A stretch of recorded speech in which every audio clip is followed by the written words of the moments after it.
Nepal. If you've travelled to Nepal and you have some tips for me, you can text through this morning. I'm loving that our text line is operational. 0467 842 722 if you'd like to send me a text about Nepal. There's a bloke from Boysdale who trekked part of Mount Everest recently. He's at pains to say he didn't climb Mount Everest, but he did go there and is hoping to go back and do some volunteering. Tim Crook, good morning.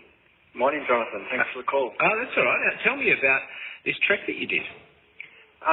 It's called the Three Passes Trek. It's a circular trek in the Everest region. So you're trekking near Nepal, near Everest, and it's always in your view. And you just cross over three high mountain passes, and you can, part of the trek, go to the base camp.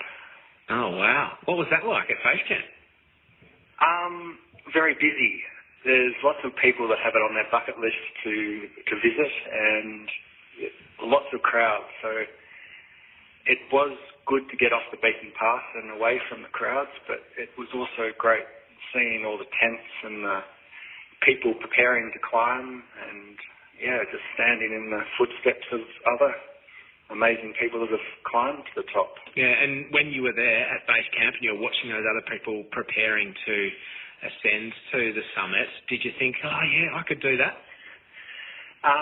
No, I have no experience of ice climbing or anything, and my insurance wouldn't cover me. So. Oh, the insurance. Fair enough. Would that ever be something you'd want to do, or you're happy to leave that to others? I wouldn't say never, but I probably would say never on Everest, but there are some other mountains that are not so high and so dangerous that I might try one day, but maybe. How many days was the trek that you did? I planned to do it in 25 days, but it took a bit shorter because I acclimatised so well, so it took 18. Right, okay. And I suppose they have to allow a bit of a grace period for you because, so you didn't experience any altitude sickness at all? No, I was very lucky. I guess I'd done the preparation before. I was fit and I'm used to carrying a backpack, and I did take the medication, the Diamox. It says that it helps, and I took it slowly and did all the acclimatisation hikes while I was there. So right. I tried to do everything properly. Well, it sounds like you did. And what sort of accommodation was it? Is it tea houses or were you camping or? No, you're in tea houses. I stayed in tea houses, which are just local homes, and you get, it's quite nice. You get a bedroom, 2 beds in it, and there's a communal dining hall where you all sit around and talk, and hopefully they've got the fire going so you can warm up. But it was really nice meeting the locals there. The Nepalese are so friendly. Yeah. And a lot of them have climbed Everest, and now they're doing the tea houses. That's their main source of income now that they've stopped climbing. Yeah, right. Okay. What's a regular day on your trek? What did it look like?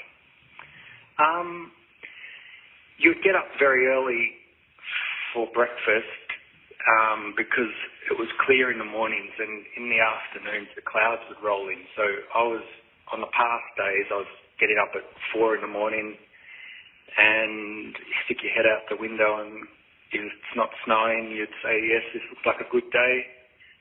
And you'd have breakfast. You'd order that beforehand.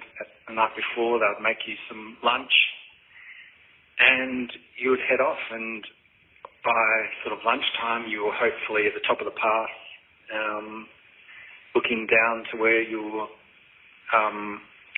going for the day. And sometimes you're walking through snow up to sort of knee deep. But that was the long days.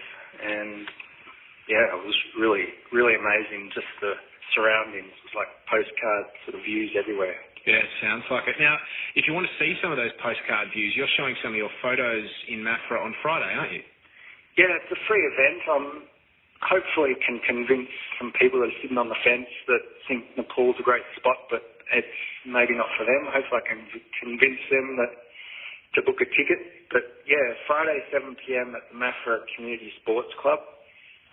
Come early if you want to have dinner beforehand, and as I said, it's free. I'm not asking for any money, just hopefully can convince you that Nepal's the spot to visit. Yeah, fair enough. Well, good luck with that, Tim, and thank you for telling us about your trip to Nepal. That's Tim Crook, a traveller from Boisdale who has been to Nepal.